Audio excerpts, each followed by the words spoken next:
not a good match. If you want that US-style liberal arts kind of more relaxed environment where you take a couple of years to decide what you want to major in, then we're not for you. If you have a little bit more academic focus, if you think of yourself as more self-directed in your learning, then there are huge advantages to be had for going for this kind of system. So, now I need some information from you. What kind of things are you guys interested in? Who here is a scientist? Anyone? What are you interested in? In doing physics and math. Physics. Okay, I'm a physicist myself. I started in Trinity nearly exactly 17 years ago this week. Actually, exactly 17 years ago this week. Freshers Week is happening right now, and so 17 years ago I was a fresh-faced, terrified student walking over the threshold of Trinity for the first time. I did experimental physics as my undergraduate degree, and then went into a master's by research in nanotechnology. And then somehow something happened and I ended up doing this job, don't ask me why. So physics, good. Nobody else in the sciences, chemistry, biology, genetics, anything like that? Alright. Any engineers? Engineers, okay. Computer scientists? Computer science? Yeah? Okay. Alright, good.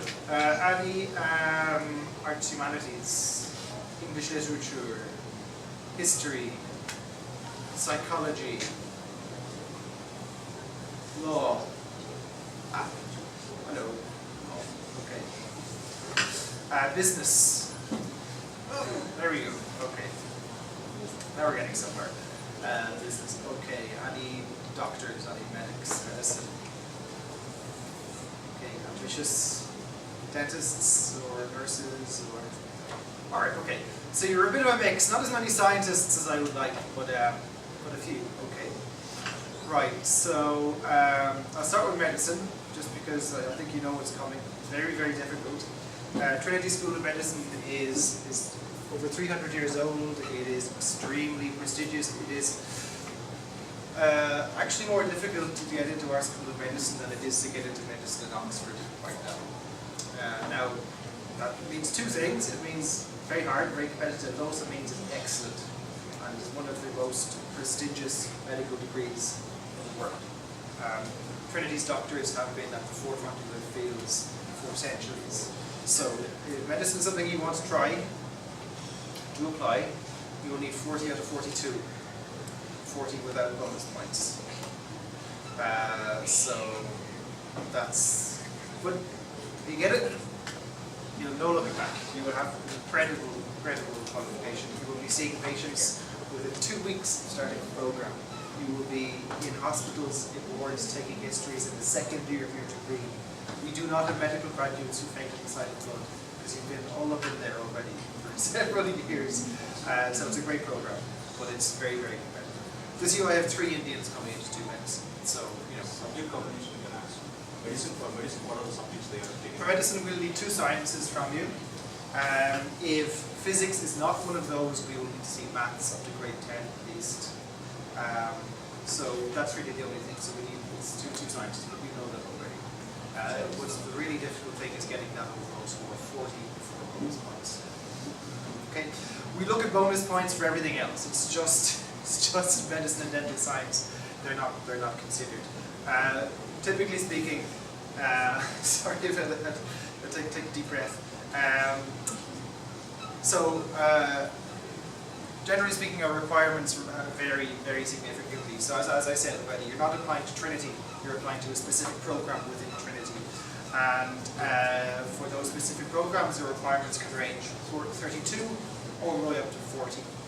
And whatever it is that you're interested in, say you're interested in physics, or you're interested in business, or you're interested in law, there will always be at least 2 or 3 different programs and combinations that you can apply for.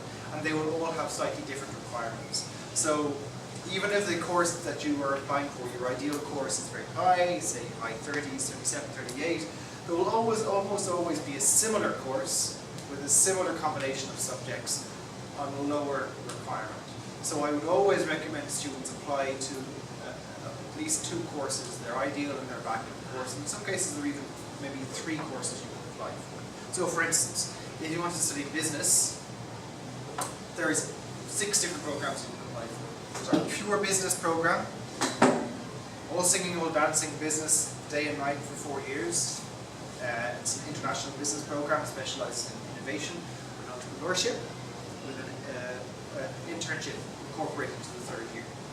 But then there are several other courses that also include business. So for instance, there's Business Economics and Social Studies, BETS, where for the 1st year you study business, economics, sociology, political science, a little bit of maths and a couple of other things. And then each year that you progress through the program, you drop a subject, so you're focusing slowly. And in the final year, you either focus on 1 subject, or you can actually keep 2 into the final year. So you can say, keep business and economics, or you drop business and say do politics and sociology, or something like that. And then there's business plus computer science, business plus European language, business plus law. So, and all of those will have different entry requirements. So if business is what you want, you can apply for lots of different courses and get to business. That program I mentioned, our pure business program, is quite interesting. It's new this year. Right now, we have our first intake of that. Quite a lot of Indian students have applied for that program. It seems to appeal quite a lot to Indians.